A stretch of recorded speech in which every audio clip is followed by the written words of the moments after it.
நீங்கள் பார்த்து கொண்டிருப்பது உங்கள் ஜாஷ்வா டிவி. சகல ஜனங்களுக்கும் நற்செய்தி.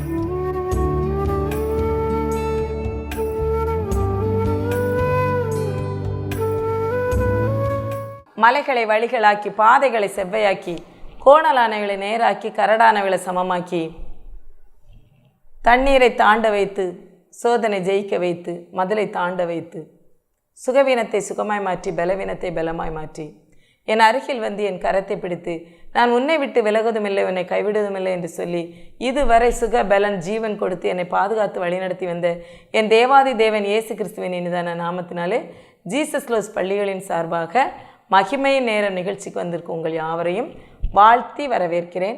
அனைவருக்கும் சமாதானம் உண்டாவதாக. இந்த நாளிலும் தியானிக்கும்படியாக எடுத்துக்கொள்ளப்பட்ட வேத வசனம் லூக்கா எழுதின சுவிசேஷம் 6ஆம் அதிகாரம் 21ஆம் வசனம். இப்பொழுது பசியாயிருக்கிற நீங்கள் பாக்கியவான்கள், திருப்தி அடைவீர்கள். இப்பொழுது அழுகிற நீங்கள் பாக்கியவான்கள், இனி நகைப்பீர்கள். இந்த வசனத்தில் சொல்லப்பட்டிருக்கு, பசியாக இருக்கிற நீங்கள் பாக்கியவான்கள். பசியாக இருந்தால் வேதனைலாம் கஷ்டம்லாம் எப்படி பாக்கியவானாக இருப்போம் அப்படின்னு பார்த்தா அதை தொடர்ந்து சொல்லப்பட்டிருக்கு, திருப்தி அடைவீர்கள். ஏன் பாக்கியவான் சொல்லப்பட்டிருக்குன்னா, திருப்தி அடைய போகிறோம், அதனால் நம்ம பாக்கியவான்கள். பசியாக இருக்கிறவங்கன்னா நம்ம சாப்பிட்ற வயிறு நிறைய பசி தான் நம்ம நினைப்போம். நிறைய பசிகள் இருக்குது, தேவைகள் இருக்குது, பொருள் தேவை, பண தேவை, இடத்தேவை, வேலை தேவை, குடும்பத்தினருக்குள்ளே எவ்வளவோ தேவைகள், எல்லாமே பசி தான். நம்ம பசி அப்படின்னு சொன்னோடனே வயிற்று பசியை நினைப்போம். ஏன்னா எப்படி அந்த வயிற்று பசியை தாங்க முடியாததோ அதே மாதிரி சில இக்கட்டான நேரங்களில் அந்த தேவைகள் சந்திக்கப்படலைன்னா அப்படி பசியை போன்ற ஒரு மிக கடினமான காரியம். அதனால தான் பசியாக இருப்பீர்கள், அதனால் திருப்தி அடைவீர்கள் அப்படின்னு சொல்லப்படுது. எப்போ நாம் திருப்தி அடைவோம் அப்படின்னு பார்த்தா 34ஆம் சங்கீதம் 10ஆம் வசனம் சொல்லுது, சிங்கக்குட்டிகள் தாழ்ச்சி அடைந்து பட்னியாக இருக்கும், கர்த்தரை தேடுகிறவர்களுக்கோ ஒரு நன்மையும் குறைவுபடாது. குறைவுபடலைனாலே அது திருப்தி. அப்போ எப்போ நம்ம திருப்தி ஆகுதோம் அப்படின்னா, கர்த்தரை தேடும்போது நம்ம திருப்தி ஆகும். எப்போ கர்த்தரை தேடுவோம் அப்படின்னா, பசியாக இருக்கும்போது. அதனால தான் பாக்கியவான்கள்னு முதலே சொல்லப்பட்டிருக்கு. பசியாக இருக்கும்போது நம்ம கர்த்தரை தேடுவோம், தேடுறதுனால நம்ம பாக்கியவான்கள், அதனால் நம்ம திருப்தி அடைகிறோம். அப்போது திருப்தி அடையணும் அப்படின்னா குறைவுபடக்கூடாது, எல்லாம் நிறைவாக இருக்க வேண்டும். நிறைவாக இருந்தால் மட்டும்தான் அது திருப்தி. அப்போது பசியாக இருக்கிற நீங்கள் பாக்கியவான்கள், திருப்தி அடைவீர்கள் என்று சொல்லப்பட்ட வேத வசனம் சங்கீதத்தில் அது நிறைவடைகிறது. எப்படி நிறைவடைகிறதுனா, கர்த்தரை தேடுகிறவர்களுக்கு ஒரு நன்மையும் குறைவுபடாது. அதே மாதிரி இன்னொரு வசனம் நமக்கு சொல்லப்பட்டிருக்கு. எப்படி சொல்லப்பட்டிருக்குன்னா, திருப்திக்காக என்ன சொல்லப்பட்டிருக்குன்னா, சாந்த குணம் உள்ளவர்கள் இதை கண்டு சந்தோஷப்படுவார்கள். நமக்கு எப்போ சந்தோஷம் வரும்? திருப்தியாக இருந்தால் தான் சந்தோஷம் வரும். அப்போ எப்போ யாருக்கு சந்தோஷம் வருமா? சாந்த குணம் உள்ளவர்களுக்கு. சாந்த குணம் எப்போ வரும்? கர்த்தரை தேடுகிறவர்களுக்கு தான் சாந்த குணம் வரும். ஏன்னா ஆண்டவருடைய கேரக்டரே சாந்தம், அமைதல், பொறுமை, உண்மை, தாழ்மை, இது எல்லாமே அவற்றை இருக்குது. இது எல்லாம் சாந்த குணத்தோடு சேர்ந்தது.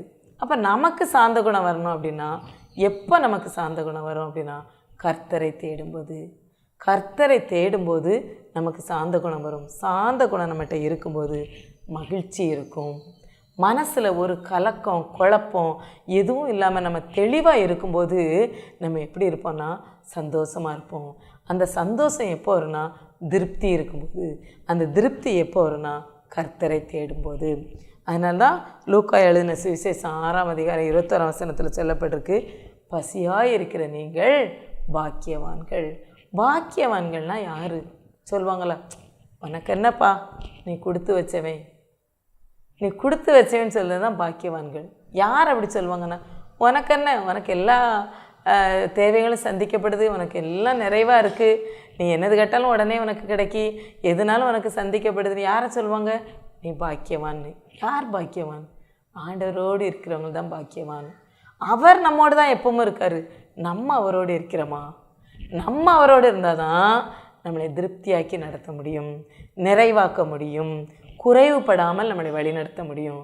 அப்போ ஆண்டவரை தேடும்போது நமக்கு நிறைவான பலன் இருக்கும், சந்தோஷம் இருக்கும், திருப்தியாக இருக்கும்.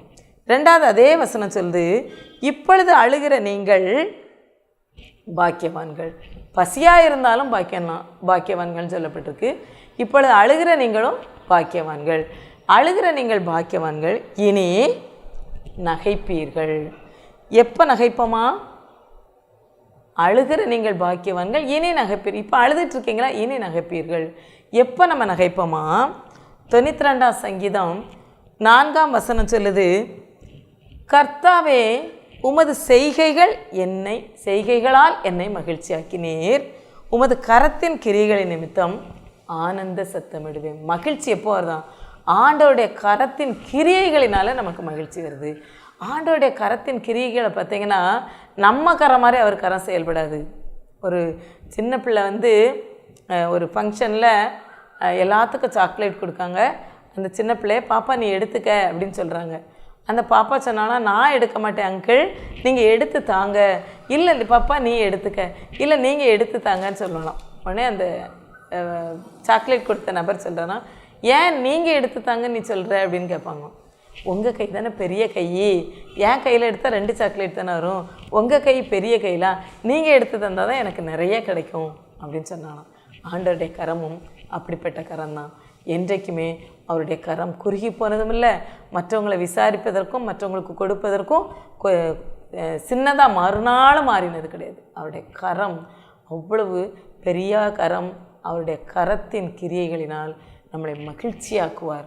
அப்போது அழுகிறவங்களை மகிழ்ச்சியாக்குறது அவருடைய வேலை.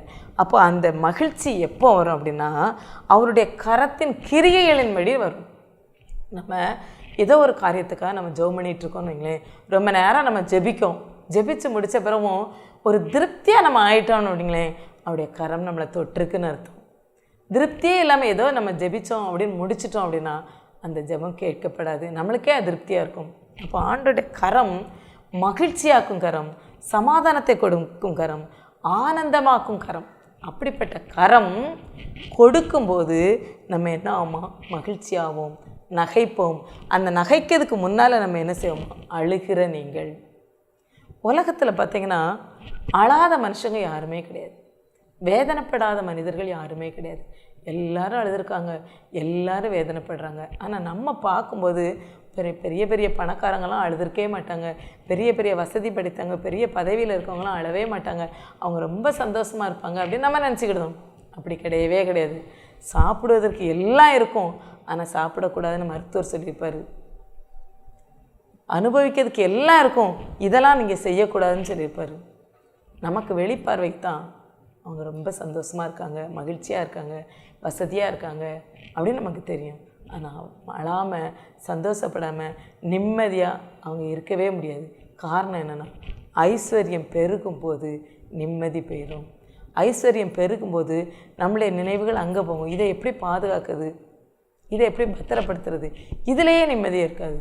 அது மட்டும் இல்லை, வயது ஆக்கும்போது நிறைய பணக்காரங்கள்லாம் பாருங்களேன், டாக்டர் சொன்ன லிஸ்ட்டு படி தான் சாப்பிட முடியும், இந்த டைமில் என்ன தான் சாப்பிடணும்னு. அப்போ அவங்க எப்படி திருப்தியாக முடியும்? திருப்தியாகவே முடியாது. ஒரு ஃபங்க்ஷன் வீட்டுக்கு போனால் கூட எல்லாரோட உட்காந்து நம்ம சாப்பிட முடியாது. காரணம் என்னென்னா ஃபுட்டு கண்ட்ரோல். இப்படி தான் சாப்பிட்டா தான் நீங்கள் இத்தனை நாள் இவ்வளோ நாள் வரைக்கும் உயிர் வாழ முடியும். சில டாக்டர் சொல்லுவாங்க, இந்த மாத்திரையை நீங்கள் சாகிற வரைக்கும் சாப்பிடணும் அப்படிம்பாங்க. அப்போது நான் பார்க்கும்போது ஒரு மருத்துவருக்கு ஒரு பேஷண்ட்டை சொன்னாங்க, நீங்கள் இனிமேல் ஒன்றும் செய்ய முடியாமா, இந்த மாத்திரையை நீங்கள் கடைசி வரைக்கும் சாப்பிடணும் அப்படின்னு சொல்லியிருந்தா கூட அவருக்கு இல்லை, நீங்கள் சாகிற வரைக்கும் சாப்பிடணும் அப்படின்னு சொன்னோடனே அந்த அம்மா சொன்னாங்க, நான் எப்போ டாக்டர் சாவேன்? உடனே தான் அவங்க பக்கத்தில் இருந்த ஒரு மருத்துவர் சொன்னாங்க, அப்படி நீங்கள் சொல்லக்கூடாது, வாழ்கிற வரைக்கும் நீங்கள் சாப்பிடணும்னு சொல்லணும். அப்போ அந்த வார்த்தைகள் கூட, மனிதனுடைய செய்கைகளும் வார்த்தைகள் கூட அள வைக்கும், புண்படுத்தும். ஆனால் ஆண்டோடைய கரத்தின் கிரியைகள் அப்படி இருக்கவே இருக்காது. பொதுவாக நம்ம என்ன செய்வோம்னா, ஒரு சுகவீனம் ஒரு பலவீனம் வந்துட்டு அப்படின்னா ரொம்ப சில பேர்லாம் ரொம்ப வைராக்கியமாக நான் மருத்துவமனைக்கே போக மாட்டேன், ஆண்டவர் எனக்கு சுகம் தருவார், ஆண்டவர் எனக்கு பலன் தருவார்னு வைராக்கியமாக விசுவாசத்தோடு இருப்பாங்க. ஆனால் சில நாட்கள் பார்த்தோன்னா பலவீனங்கள் அதிகமாகிக்கிட்டே போகும். ஒரு மருத்துவர் இதே மாதிரி தான் சொன்னார். அவர் நல்ல ஆண்டோருக்குள்ளே இருக்கக்கூடிய மருத்துவர்.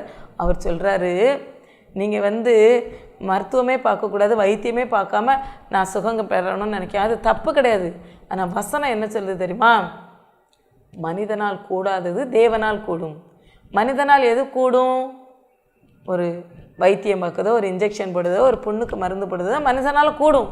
நீங்கள் அதை செய்யாமல் எனக்கு ஆண்டவர் தான் சுகம் தரணும் அப்படின்னு நினச்சா அது கடினம். மனிதனால் கூடாது. இந்த மருந்தை போட்டு சுகம் கிடைக்கல, இந்த மனுஷனால் முடியாதது தான் ஆண்டவர் நிறைவேற்ற முடியும். அப்போ நம்மளால் முடியக்கூடியதை, நம்ம செய்யக்கூடியதை நம்ம செஞ்சே ஆகணும். இப்போ ஆண்டவர் கூட லாசர் கல்லறையில் நிற்கும்போது என்ன சொல்கிறாரு? 4 நாள் ஆகிட்டு ஆண்டவரே, நாரி இருக்குமே, அது எப்படி ஆகுமோ அப்படின்னு வரும்போது ஆண்டவர் வாங்க, நீங்கள் அடக்கம் பண்ண இடத்த காட்டுங்க அப்படின்னு சொல்கிறாங்க. அப்போ அந்த அடக்கம் பண்ண இடத்த காட்டுறதுக்காக எல்லோரும் வராங்க. அப்போ அந்த இடத்துக்கு வந்தோடனே லாசரே வெளியில் வா அப்படின்னு ஆண்டவர் சொல்லவே இல்லை. வந்தோடனே என்ன சொன்னார் ஆண்டவர்? இந்த கல்லை புரட்டுங்கள். அப்போ நம்ம செய்ய வேண்டிய வேலையே அது இருக்குது. கல்லை புரட்டுனா தான், அது புரட்ட வேண்டியது மனிதனுடைய வேலை. அதனால தான் ஆண்டவர் யாவதார் இந்த கல்லை புரட்டுங்கன்னு சொன்ன பிறகு தான் அவர் அடக்கம் பண்ணப்பட்ட லாசருவே பார்க்காரு. அதே மாதிரி தான் நம்ம செய்ய வேண்டிய வேலைகளை செய்தால் தான் ஆண்டோடைய கரமும் வேலை செய்யும். நம்ம ஒன்றுமே செய்யாமல் ஆண்டோடைய கரத்தின் கிரியைகளை நம்ம எதிர்பார்க்கோம் அப்படின்னா அது கூடாத காரியம், அது முடியாத காரியம். நம்ம செய்ய வேண்டியதை செஞ்சுட்டு, நம்ம பிரயாசப்பட வேண்டிய செஞ்சுட்டு, நம்ம எடுக்க வேண்டிய முயற்சிகளை செய்துட்டு ஆண்டவர்கிட்ட கேட்கும்போது தான் அவருடைய கரத்தின் கிரியைகள் நமக்குள் செயல்படும். அப்படி அவருடைய கரத்தின் கிரியைகள் செயல்படும்போது தான் நமக்கு மகிழ்ச்சி உண்டாகும். மகிழ்ச்சி எப்போ வரும்? அவருடைய கரத்தின் கிரியைகள்னால் மகிழ்ச்சி ஆகும். அந்த மகிழ்ச்சியை யாராலையும் எடுத்து போட முடியாது. அந்த மகிழ்ச்சியை யாரும் குலைத்து போட முடியாது. ஏன்னா அது அவருடைய கரத்தின் கிரியைகளால் வந்த மகிழ்ச்சி. நம்ம நிறைய நேரங்களில் நம்மளை மகிழ்ச்சிப்படுத்துறதுக்காக நம்ம கரத்தில் நிறைய காரியங்கள் செய்வோம். இன்றைக்கி ஒரு நல்ல ஸ்நாக்ஸ் செஞ்சு சாப்பிட்டா ஒரு மகிழ்ச்சியாக இருக்குமோ அப்படின்னு சொல்லி நம்ம ஸ்நாக்ஸ் செஞ்சு சாப்பிடுவோம். நம்ம கரத்தினால எத்தனையோ காரியங்களை நம்ம செய்வோம். ஆனால் ஆண்டவருடைய கரத்தின் கிரியைகள் தான் நம்மளுக்கு மகிழ்ச்சியாக்கும். அதனால தான் வசனம் என்ன சொல்லுதுன்னா, அழுகிற நீங்கள் பாக்கியவான்கள். ஏன்? நீங்கள் மகிழ்ச்சியாக போகிறீங்க, அதனால் பாக்கியவான்கள் அப்படின்னு இந்த வசனம் சொல்லுது. அது மட்டும் இல்லை, திருப்தியும் மகிழ்ச்சியும் ஒரு மனுஷனுக்கு யார் கொடுக்க முடியும் அப்படின்னா ஆண்டவரால் மட்டும்தான் கொடுக்க முடியும். திருப்தியும் ஆண்டவர் தான் கொடுக்க முடியும், மகிழ்ச்சியும் அவர் தான் கொடுக்க முடியும். 37ஆம் சங்கீதம் 19ஆம் வசனம் கூட சொல்லுது, அவர்கள் ஆபத்து காலத்திலே வெட்கப்பட்டு போகாதிருந்து பஞ்ச காலத்திலே திருப்தி அடைந்தார்கள். பஞ்ச காலத்தில் யாராலையும் திருப்தி அடைய முடியுமா? உலகம் பூரா இல்லை நாடு ஃபுல்லாக இல்லை ஊர் ஃபுல்லாக பஞ்சம்னா எல்லாருக்கும் ஒன்று போல தான் அந்த பாதிப்பு. ஆனால் ஆண்டவருடைய பிள்ளைங்களுக்கு பஞ்ச காலத்தில் திருப்தியும், பஞ்ச காலத்தில் திருப்தி கொடுக்கணுன்னா ஆண்டவரால் மட்டும்தான் முடியும். ஈசாக்கு விதை விதைச்சான். எப்போ? பஞ்ச காலத்தில். எல்லோரும் கண்டிப்பாக சிரிச்சிருப்பாங்க. தண்ணியே இல்லை, பஞ்சம், குடிக்கிறதுக்கே தண்ணி கஷ்டப்படுதும். இப்போ போய் விதை விதைக்காம பாருங்களேன், இது எப்படி இவனுக்கு இது பலன் கிடைக்கும்? இவனுக்கு கொஞ்சமாவது சிந்தனை இருக்கா, ஞானம் இருக்கா, ஏதாவது யோசித்து செய்கிறான்னு எத்தனையோ பேர் சொல்லியிருக்கலாம். அதெல்லாம் நமக்கு பைபிள் வசனத்தில் கொடுக்கப்படலை. ஆனால் ஈசாக்கு விதை விதைச்சான். யார்கிட்ட கேட்டுட்டு? ஆண்டவர்கிட்ட கேட்டு. கர்த்தர் சொன்னதை கேட்டு விதை விதைத்தான். அதனால் பஞ்ச காலத்தில் திருப்தியாக இருந்தான். நாமளும் ஆபத்து காலத்தில் வெட்கப்படாமல் இருக்கணும்னா, வெட்கப்பட்டு போகாமல் இருக்கணும் அப்படின்னா, பஞ்ச காலத்தில் திருப்தி அடையணும்னா அவரை நோக்கி பார்க்க வேண்டும். கர்த்தரை நோக்கி பார்த்த கண்கள் ஒரு நாளும் வெட்கப்பட்டு போனதே இல்லை. அதனால தான் வசனம் சொல்லுது, பஞ்ச காலத்தில் நீங்கள் திருப்தி அடைவீங்க. எப்போன்னா எந்த சூழ்நிலையிலையும் ஆபத்து காலத்துலேயும் அவரை நோக்கி கூப்பிடணும். அப்போ ஆண்டவர் நம்மளை திருப்திப்படுத்துவார். அது மட்டும் இல்லை, அந்த லூக்கா 6ஆம் அதிகாரம் 21ஆம் வசனம் சொல்லுது, நீங்கள் பாக்கியவான்கள். யார் பாக்கியவான்? யார் பாக்கியவான் இங்கே சொல்லப்பட்டிருக்கு அப்படின்னு பார்த்தீங்கன்னா, கர்த்தருடைய வேதத்தில் பிரியமாயிருந்து இரவும் பகலும். சில நேரம் எனக்கு நேரமே இல்லை, எனக்கு பைபிள் வாசிக்கமோ, நேரம் இருக்கோ இல்லையோ, நம்ம ஒவ்வொரு வேலைக்கும் ஒவ்வொரு காரியங்களுக்கும் இந்த நேரத்தில் இதை செய்யணும் இதை செய்யணும்னு சொல்கிற நம்ம ஆண்டவரை துதிக்கிறதுக்கும் ஆண்டவரை ஆராதிக்கிறதுக்கும் பைபிள் வாசிக்கிறதுக்கும் நேரத்தை ஒதுக்கணும். அதான் வசனம் சொல்லுது, கர்த்தருடைய வேதத்தில் பிரியமாயிருந்து இரவும் பகலும் வேதத்தில் தியானமாக இருக்கணும். அவங்க தான் பாக்கியவான். அந்த பாக்கியவான் தான் அழுதாலும் பசித்தாலும் திருப்தி அடைவான், சந்தோஷமாக இருப்பான். அப்போ கர்த்தருடைய வேதத்தில் இரவும் பகலும் தியானமாக இருக்கிற மனுஷன் பாக்கியவானாக இருந்து திருப்தி அடைய முடியும், நகைக்க முடியும். இன்னொரு வசனம் கூட நமக்கு சொல்லுது, இதோ தேவன் தண்டிக்கிற மனுஷன் பாக்கியவான். ஆண்டவர் யாரை தண்டிக்காரோ அவங்க பாக்கியவான். ஆகையால் சர்வ வல்லவருடைய சிட்சையை அற்பமாக எண்ணாதிருங்கள். ஆண்டவர் சிட்சிக்கார்னா அவருடைய பிள்ளையை தான் சிட்சிப்பார். இப்போ நம்ம நமக்கு சொந்தமான பிள்ளைங்களை சில நேரத்தில் அடி கொடுத்து திருத்துவோம், தவறு செஞ்சுன்னா நம்ம தண்டிப்போம், நிறைய பனிஷ்மெண்ட்டெல்லாம் நம்ம கொடுப்போம். ஏன்? அவன் நல்லா வரணும்னு. அப்போ பாசமாக இருக்க பிள்ளை மேலே தான் அப்படி நம்ம தண்டனையை கொடுப்போம். அந்த சிட்சையை நம்ம அனுமதிக்க வேண்டும். ஆண்டவரும் அவருக்கு யாருக்கு மேலே பிடிக்குமோ அவங்கள தான் சிட்சிப்பார். ஏன் அப்படின்னா அவர் பாக்கியவான்களாக நம்மை மாற்றுவதற்கு. சிட்சிக்கிறது, தண்டிக்கிறது நம்மளை பாக்கியவானாக மாற்றுவதற்கு. அதை நாம் அனுமதிக்க வேண்டும். அந்த சிட்சையின் காலத்தில் நிறைய விஷயங்களை ஆண்டவர் நமக்கு கற்றுக் கொடுப்பார். சும்மாலாம் ஒரு நாள் ஆண்டவர் நம்மளை விடவே மாட்டார். சிட்சித்தானே அடிபட்டு அழுதுகிட்டே போ அப்படின்னு ஒரு நாள் விட மாட்டார். அதற்கு பின்னால் நம்மளை சீர்படுத்தக்கூடிய காரியங்கள் இருக்கும். அதனால தான் ஆண்டவர் நம்மளை சிட்சித்தால் அதை நாம் அனுமதிக்க வேண்டும். அது மட்டும் இல்லை, 34ஆம் சங்கீதம் 8ஆம் வசனம் சொல்லுது, கர்த்தர் நல்லவர் என்பதை ருசித்து பாருங்கள், அவர் மேல் நம்பிக்கையாக இருக்கிற மனுஷன் பாக்கியவான். அப்போது கர்த்தர் மேலே நம்ம நம்பிக்கையாக இருந்தாலே நம்ம பாக்கியவான்கள். அவருடைய வசனத்தை தியானித்தாலே நம்ம பாக்கியவான்கள் தான். நம்மளை ஆண்டவர் தண்டிச்சார்னா நம்ம பாக்கியவான்கள் தான். அப்போது இந்த லூக்கா 6ஆம் அதிகாரம் 21ஆம் வசனத்தில் சொல்லப்பட்ட பசியாக இருக்கிற நீங்கள் பாக்கியவான்கள் அப்படின்னா, இதே மாதிரி ஆண்டவருடைய சிட்சையை நாம் ஏற்றுக்கொள்ள வேண்டும். அவர் மேலே பிரியமாக இருக்கணும், வசனங்களை தியானிக்கணும், அவர் மேலே நம்பிக்கையாக இருக்கணும். அப்போ நம்ம பாக்கியவான்களாக இருப்போம். அப்போ பாக்கியவான்களாக இருக்கும்போது திருப்தி அடைவோம். அப்போ ஆண்டவர் சிட்சிக்கார்னா நம்மளை பாக்கியவான்களாக மாற்றுவதற்கு. ஏன் ஆண்டவரை நான் எவ்வளோ ஜெபம் பண்ணுறேன், எவ்வளோ நாள் உங்கள் பாதத்தில் கிடக்கேன், எனக்கே இந்த கஷ்டம்னு நம்ம சொல்லவே கூடாது. அது சொல்கிறதுக்கு நம்ம உரிமையே கிடையாது. ஏன்னா அவர் தமக்கு பிடித்த மகளைத்தான் சிட்சிப்பார். எதற்காக என்றால் சீர்படுத்துவதற்காக. அவங்கள தான் புடமிடுவார். எதற்காக? புதிதாக்குவதற்காக. அந்த சிட்சையை நாம் அனுமதிக்கும் போது தான் புதிதாக முடியும், சீர்படுத்த முடியும். அப்போ தான் நம்ம பாக்கியவான்களாக இருக்க முடியும். பார்க்கவங்களாம் சொல்லுவாங்க, உனக்கு என்னம்மா நீ கொடுத்து வச்சவன். எப்போ? பாக்கியவான்களாக ஆண்டவர் நம்மளை மாற்றும்போது, அதற்கு நாம் அனுமதிக்கும் போது.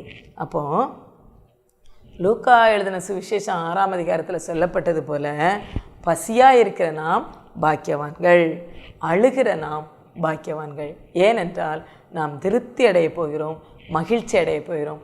அதனால தான் பசியையும் ஆண்டவர் சிட்சைகளையும் அழுகையையும் அனுமதிக்கிறார். பின்னால் வரப்போகிறத முன்னால் அடையாளமாக காட்டுகிறார். நம்ம ஆண்டவரோடு நடந்து பழகிட்டோம் அப்படின்னா எல்லா சிட்சைகளையுமே நாம் புரிந்து கொள்வோம். பின்னால் ஒரு பெரிய ஆசீர்வாதம் இருக்குன்னு, பின்னால் ஒரு மகிழ்ச்சி இருக்குன்னு, பின்னால் ஒரு திருப்தி இருக்குன்னு புரிந்து கொள்வோம். அதனால் இன்றைக்கி வசனத்தின்படி ஆண்டவர் நமக்கு கற்றுக் கொடுக்குறது என்னென்னா, அவர் நம்மளை பாக்கியவான்களை ஆக்குவதற்கு முன்னால் பசியையும் அழுகையையும் அனுமதிக்கிறார். இந்த அனுமதியை நாம் ஏற்றுக்கொண்டால் திருப்தியாக இருப்போம், மகிழ்ச்சியாக இருப்போம். ஜெபம். எங்களை அதிகமாய் நேசித்து வழிநடத்துகிற எங்கள் அன்பின் பரலோக தகப்பனே, இந்த இரவு வேலைக்காய் நன்றியோடு துதிக்கிறப்பா, சோஸ்தரிக்கிறோம். இந்த வேளையில் ஏசப்பா நீங்கள் எங்களுக்கு கற்றுக் கொடுத்த இந்த வார்த்தைகளுக்காக நன்றி செலுத்துகிறோம். எங்களுடைய அழுகையெல்லாம் மகிழ்ச்சியாக்குனீங்கப்பா, எங்கள் பசியெல்லாம் திருப்தியாக்குனீங்கப்பா. அதற்காக நாங்கள் நன்றி செலுத்துகிறோம். நாங்கள் பசியை கொண்டு அழுகை கொண்டு சோர்ந்து போகாமல் திருப்தி அடைய போகிறோம், மகிழ்ச்சி அடைய போகிறோம் என்று நாங்கள் அதை ஏற்றுக்கொள்ளும் பக்குவத்தை எங்களுக்கு நீர் கற்றுக் கொடுத்த கிருபைக்காக நாங்கள் நன்றி செலுத்துகிறோம்ப்பா. நன்றியோடுமே துதிக்கிறோம். இந்த நிகழ்ச்சியை பார்த்து கொண்டிருக்க எத்தனையோ பேர் அழுகையோடும் பசியோடும் இருந்திருக்கலாம். எல்லாரையும் நீங்கள் திருப்திப்படுத்துவதற்காக, மகிழ்ச்சிப்படுத்துவதற்காக நன்றி செலுத்துகிறோம். மிகுதியான வேலையை பொறுப்படுத்திக் கொள்ளுங்கள். ஆசீர்வதிங்க, பலப்படுத்துங்க. இயேசுவின் இன்ப நாமத்தில் பிதாவே, ஆமேன். God bless you. Praise the Lord.